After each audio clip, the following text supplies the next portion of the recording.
বায়ু দূষণের 10টি কারণ এই ভিডিওটিতে আলোচনা করা হলো। ভিডিওটি প্রথম থেকে শেষ পর্যন্ত দেখবেন। তাহলে চলুন ভিডিওটি শুরু করা যাক। বায়ু দূষণ ও বর্তমান পরিস্থিতিতে ভয়াবহ কারণ হয়ে দাঁড়িয়েছে, যার ফলে মানুষকে কঠিন পরিস্থিতির সম্মুখীন হতে হচ্ছে। বায়ু দূষণের ফলে মানুষের বিভিন্ন রোগের পরিমাণ বেড়ে গেছে। পরিবেশ ভয়াবহভাবে ক্ষতিগ্রস্ত হচ্ছে। এই পরিস্থিতির থেকে মুক্তি পেতে গেলে মানুষকে সচেতন হতে হবে এবং পরিবেশ রক্ষার্থে সবাইকে এগিয়ে আসতে হবে। বায়ু দূষণ কাকে বলে? এক বা একাধিক দূষক পদার্থ বায়ুতে মিশে যখন বায়ুর উপাদানগুলির ভারসাম্য নষ্ট করে এবং এতে জীবজগৎ ক্ষতিগ্রস্ত হয়, তখন তাকে বায়ু দূষণ বলে। বায়ু দূষণের কারণগুলি হল: ১. দাবানল, বজ্রপাত, লাভাপ্রবাহ, গাছে গাছে ঘর্ষণ প্রভৃতি কারণে বনভূমিতে আগুন লেগে দাবানলের সৃষ্টি হয়। এভাবে বনভূমি পুড়ে গিয়ে carbon dioxide, carbon monoxide, ছাই ইত্যাদি বায়ু দূষণ ঘটায়।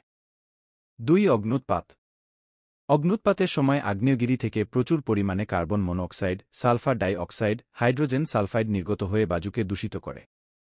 অগ্ন্যুৎপাতের সময় মোট সালফারের প্রায় ৭% ও বাতাসে মিশে। ৩. ধূলিঝড়, মরুপ্রায় ও মরু অঞ্চলে দিনের বেলায় প্রচণ্ড উত্তাপে ধূলিঝড়ের সৃষ্টি হয়। এই ধূলিঝড়ের ফলে অতি সূক্ষ্ম ধূলিকণা বাতাসে মিশে বায়ু ভারসাম্য নষ্ট করে দেয়। ৪. পচন, মৃত জীবদেহের পচনের ফলে অনেক ধরনের দুর্গন্ধযুক্ত গ্যাস যেমন মিথেন, হাইড্রোজেন সালফাইড ইত্যাদি বাতাসের সাথে মিশ্রিত হয়ে বায়ু দূষণ ঘটায়।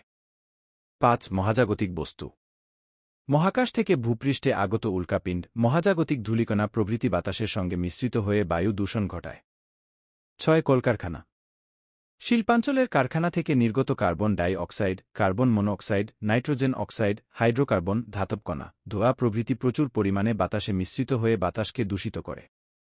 ৭. যানবাহন, বিভিন্ন যানবাহনে জীবাশ্ম জ্বালানির পেট্রোল ও ডিজেল দহনের ফলে বিভিন্ন ক্ষতিকর গ্যাস নির্গত হয়। এগুলির মধ্যে অন্যতম প্রধান বায়ু দূষক কার্বন মনোক্সাইডের প্রায় ৭০% এই যানবাহন থেকে নির্গত হয়।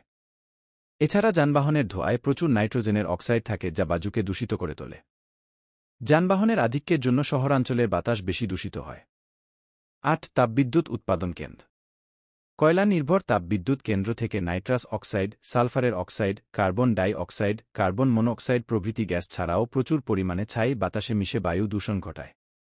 পৃথিবীর মোট সালফার দূষণের প্রায় ৩০% তাপবিদ্যুৎ কেন্দ্রে ব্যবহৃত কয়লার দহনের ফলে বাতাসে মিশ্রিত হয়।